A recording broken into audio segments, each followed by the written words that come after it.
Assalamu alaikum. This is Akif Shehzad. I hope you are doing great. Here we go with part 12 of lipids. So let's get kickstart. Today we shall be discussing about the functions of phospholipids.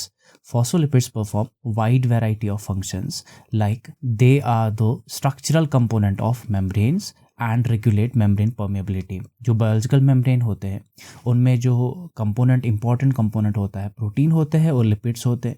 जो phospholipid होते हैं ये bilayer बनाते हैं, जिनके अंदर के जो टेल्स होते हैं वो एक हाइड्रोफोबिक कोर की तरह काम करते हैं. जो ये हाइड्रोफोबिक कोर होता है ये हर चीज़ को अपने से गुजरने नहीं देता. कुछ स्पेसिफिक चीज़ें ही गुजर जाती है, लाइक जो हाइड्रोफोबिक in नेचर होंगे. तो मेम्ब्रेन जो है ये परमेबिलिटी बैरियर की तरह काम करता है, जिससे क्या होता है इनसाइड और आउटसाइड जो सेल के एनवायरनमेंट है वो डिफरेंट रहता है. तभी इसको सेमी परमेबल मेम्ब्रेन भी कहते हैं. ऐसे ही फॉस्फोलिपिड जो होते हैं माइटोकॉन्ड्रिया के, लाइक लेसिथिन, सिफेलिन, कार्डियोलिपिन जो होते हैं, they are responsible for maintaining the conformation of electron transport chain components and the cellular respiration. Mitochondria के दो मेम्ब्रेन्स होते हैं, inner mitochondrial membrane and outer mitochondrial membrane. जो इनर माइटोकॉन्ड्रियल मेम्ब्रेन होता है वहाँ पे एक प्रोटीन कॉम्प्लेक्स होता है, that's called the electron transport chain. इस इलेक्ट्रॉन ट्रांसपोर्ट चेन पे सेलुलर रेस्पिरेशन होती है. सेलुलर रेस्पिरेशन क्या होता है, वहाँ पे ऑक्सीजन का यूज़ होता है और एटीपी का सिंथेसिस होता है. तो इस कम्प्लेक्स की वजह से हमारा एटीपी सिंथेसाइज हो जाता है माइटोकॉन्ड्रिया के अंदर उस मेम्ब्रेन पे. तो इस प्रोटीन कम्प्लेक्स की कन्फॉर्मेशन को मेंटेन करने के लिए ये फॉस्फोलिपिड्स जैसे लेसिथिन, सिफेलिन, कार्डियोलिपिन का बहुत अहम रोल है.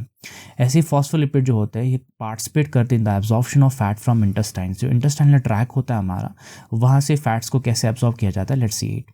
जब फैट्स आता है उसको डाइजेस्ट किया जाता है बाय एंजाइम्स कॉल्ड लाइपेजेस.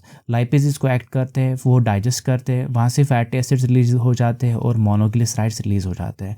फिर उनको वहाँ पे जो बाइल निकला लिवर से वो उन पे एक्ट करता है और उनको इमल्सिफाई करता है. इमल्सिफाई मतलब एग्रीगेट करता है और वो सर्कल फॉर्म में ऐसे माइसेल्स बनाते हैं जिनके हेड्स बाहर इस सर्कल की बाउंड्री पे होते हैं और इनकी टेल्स जो है वो अंदर की तरफ होती है.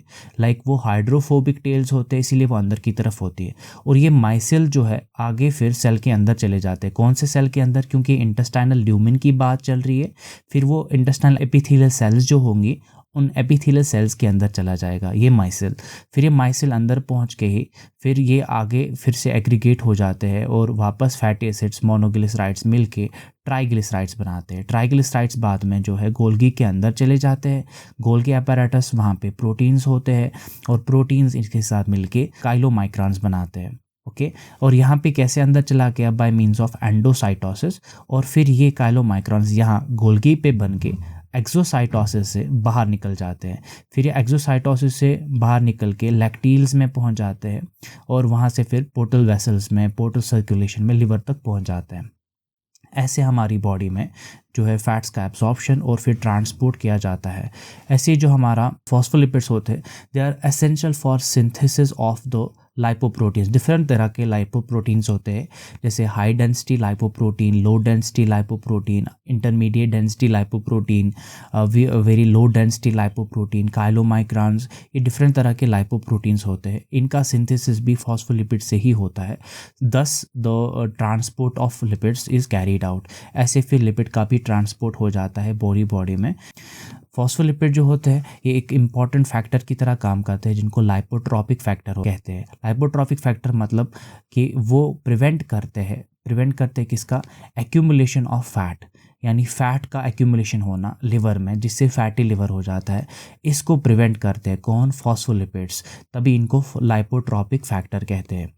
जो हमारा फॉस्फोलिपिड होता है इससे एक अनसैचुरेटेड फैटी एसिड जो है लिबरेट होता है. जब इसकी हाइड्रोलिसिस हो जाती है फिर वहाँ से एक अनसैचुरेटेड फैटी एसिड रिलीज हो जाता है called arachidonic acid. Arachidonic acid जो है एक इम्पॉर्टेंट प्रिकर्सर है, यानी बुनियाद है, जैसे हम रॉ मटेरियल कहेंगे for synthesis of various types of eicosanoids. Different तरह के और बायोमोलिक्यूल्स बन जाते हैं जिनको हम इकोसैनॉइड्स कहते हैं, जैसे प्रोस्टाग्लैंडिन्स, प्रोस्टासाइक्लिन्स, थ्रोम्बोक्सिन्स, जिनका रोल होता है इन्फ्लेमेशन में, कीमोटैक्टिक फैक्टर्स में, ब्लड क्लॉटिंग में इनका रोल होता है. जो फॉस्फोलिपिड होते हैं पार्टिसिपेट करते हैं in the reverse transport of cholesterol, thus the removal of cholesterol from the body, यानी जो कोलेस्ट्रॉल हमारी बॉडी में स्प्रेड किया जाता है फ्रॉम द लिवर, तो उसको अगर हमारे कोलेस्ट्रॉल की कंसंट्रेशन हमारे बॉडी में ज़्यादा हुई तो उनको वापस जो हमारे लाइपोप्रोटीन्स होते हैं HDL, तो उनको जो कोलेस्ट्रॉल होता है, एक्सेस कोलेस्ट्रॉल होता है, बैड कोलेस्ट्रॉल होता है, उसको वापस करा जाता है, रिवर्स ट्रांसपोर्ट किया जाता है बैक टू लिवर। तो ऐसे ही जो हमारा फॉस्फोलिपिड होता है एक सर्फेक्टेंट की तरह भी काम करता है, जो हमने पिछले लेक्चर में देखा होगा कि वहाँ पे एक डाइपॉमेटॉयल लेसिथिन जो होता है DPL, डाइपॉमेटॉयल लेसिथिन, ये एक सर्फेक्टेंट की तरह काम करता है। सर्फेक्टेंट क्या होता है? एक थिन लेयर होती है लिपिड प्रोटीन मिक्सचर की, जो हमारे एल्व्यूल्स के अंदर, जो लंग के लास्ट में टिप्स होते हैं वहाँ पे उनको एल्व्यूलर रीजन कहते हैं, वो बलून लाइक स्ट्रक्चर होता है, उसके अंदर जो एक थिन पतली सी लेयर होती है सर्फेक्टेंट लेयर होती है। तो सर्फेक्टेंट लेयर की वजह से क्या होता है, जब ब्रीदिंग होती है, ब्रीदिंग एक्सचेंज ऑफ गैसेस होता है, डायलेशन और कॉन्ट्रैक्शन ऑफ दीज एल्व्यूल्स होता है, तो उस टाइम जो है इनका कोलैप्स होना वो प्रिवेंट हो जाता है, यानी ये कोलैप्स नहीं होते या बंद नहीं होते, ओपन रहते हैं। ये किस वजह से होता है? Because of this surfactant. तो एक कंडीशन होती है जो इन्फेंट्स में देखी गई, जिसको कहते हैं रेस्पिरेटरी डिस्ट्रेस सिंड्रोम, जिसमें क्या होता है, इन इन्फेंट्स में, इन बच्चों में इनसफिशिएंट प्रोडक्शन होती है इस सर्फेक्टेंट की, जिसकी वजह से इनके जो एल्व्यूल्स होते हैं वो कोलैप्स हो रहते हैं, बंद रहते हैं, जिसकी वजह से इनको ब्रीदिंग प्रॉब्लम होती है। इम्पॉर्टेंट एक फॉस्फोलिपिड है कॉल्ड द सिफेलिन। सिफेलिन क्या होता है? एक इंपॉर्टेंट ग्रुप ऑफ फॉस्फोलिपिड होते हैं which participates in the blood clotting, यानी ब्लड का कोआगुलेशन, ब्लड का क्लॉटिंग जो है इससे होता है।